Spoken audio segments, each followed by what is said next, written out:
Hey everyone, I wanted to just do a quick video here showing you some of the things that I came across, found out, ran into as I was studying chapter 15 of 1 Samuel this week. Some stuff I thought was interesting, so I just wanted to share it. This is by no means exhaustive. There's going to be a lot of other stuff you can look at in here, but these are just some things that really stood out to me that I thought would be cool to talk about and just kind of highlight for you. I apologize for the format here. I know this isn't the prettiest screen to look at. There's a lot going on.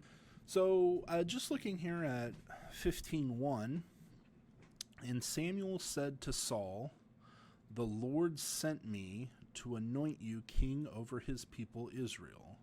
A couple of things here. Just wanted to note the word Lord here. If I click on this and I go down here in my interlinear, you'll see that this is the YHWH. This is the divine name. Sometimes that's referred to as the tetragrammaton. Tetragrammaton basically is a Greek word that means 4 letters, but this is the divine name for Yahweh. And so anytime in your English translations that you see in all caps Lord, that's going to be the way English translations render the divine name. So this isn't the word Adonai that you usually have for Lord. This is specifically the name Yahweh. So here it would literally say, "And Samuel said to Saul, Yahweh sent me to anoint you king over his people Israel." Now, it's important to know Amalek here, this is not a person. Now, historically, Amalek was a person, but Amalek here is the kingdom whose founder was the person Amalek. So when he says, "I have noted what Amalek did," Amalek is a nation. I have noted what the nation Amalek did to Israel and opposing them on the way when they came up out of Egypt. You want to understand a little bit of the background of how Amalek, the nation, the Amalekites, related to Israel, especially in the Exodus. And that's what he's referring to here, opposing them on the way when they came up out of Egypt. If you go to Exodus chapter 17, Exodus 17 is just after the people, Exodus 14 is where the people cross the Red Sea. Then in chapter 17, you get, the first section here, you get water from the rock. Ever since God delivered his people from Pharaoh and Egypt, he has protected them. He has taken care of them. Everything has gone well. Then they get to Amalek. Then Amalek came and fought with Israel at Rephidim. This is the first nation to oppose Israel after God has rescued them through the Red Sea. And Moses said to Joshua, "Choose first men to go out and fight with Amalek." Now you might remember this story from Sunday school, but this is the one where Moses holds his hands up in the air, and as long as his hands are up, they're winning. When his hands come down, they start losing, and so Moses' hands get propped up by Aaron and Hur. They both hold his hands up so that Israel can win the battle. All right, that's Amalek. That's the nation that God is referring back to here in 1 Samuel, okay? So he says, "I have noted," or "I have remembered," "I have taken notice," "I haven't forgotten" what Amalek did to Israel in opposing them on the way when they came up out of Egypt. So at first glance, it might kind of seem like, wow, that's a big grudge to hold. I mean, they won. Was that not enough? It's even a little bit more interesting, I guess you could say, when you consider the fact that this was hundreds of years ago. You know, the Exodus occurred, then you've got the period of the Judges.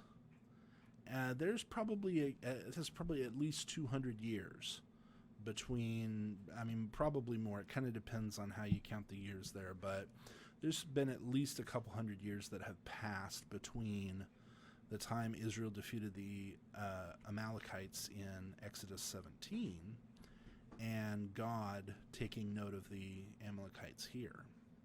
So not only has a long time passed, like the actual people who opposed Israel aren't even alive anymore. So that causes a lot of people to wonder, is this a just, like, is it just what God is calling them to do? Of course, as Christians who believe that the Bible is God's word, believe that God is good, God would not command Israel to do this if it were not just. Now, you don't have to take that on faith. You can demonstrate that philosophically, but most Christians take that on faith. We trust that God is good, and we trust that he would not command something that was unjust. Fair enough, okay? So how can we understand this better to make a little bit more sense of it? Do we just have to blindly accept that, hey, God wouldn't command something that's unjust? Or can we actually understand the justice behind it? Well, this commentary has a couple interesting points about this. What the author points to, what was so aberrant in Amalek's first attack on Israel was not so much the fact that they were opposing them, but it was the timing.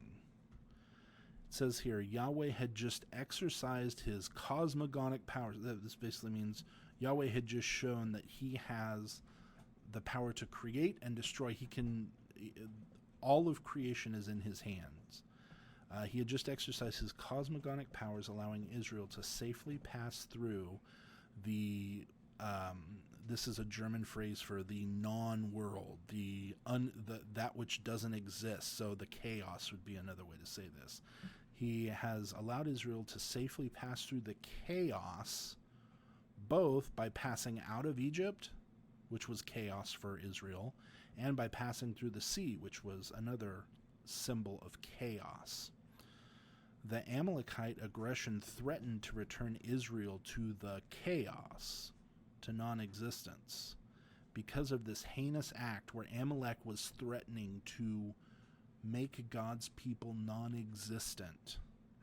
Because of this heinous act, Amalek became officially set apart as the enemies of Yahweh.